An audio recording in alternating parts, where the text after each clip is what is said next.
See, balladry music has always been a weapon, as you say. Um, During the American, I think you call it a rebellion. We call it a revolution. Yankee Doodle, was a weapon. Yes. And in the Civil War, the battle hymn of the Republic was a weapon. If you have any kind of a message, the best way to put it over is a song. So I have one, the message of love.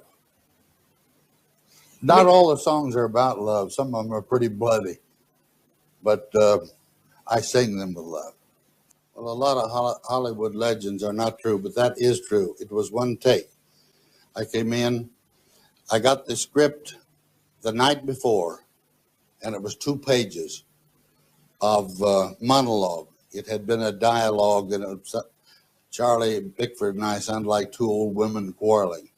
So Cy Bartlett rewrote it into what you've seen. And then I threw the gun down and said, shoot me. And Willie Wyler was sitting there and he said, print it. And that's unheard of. So I got a hand. So I felt very good. But like most good feelings, they disappear. It took me a day and a half to exit from that place, from that point out, and not say a word.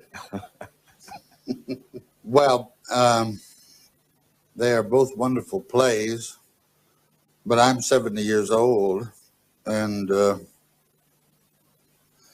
yeah, I'd like to play Lear. I think I could do that. I could make a stab at it. I wouldn't be any Michael Redgrave, but I could probably do it as well as Mickey Rooney.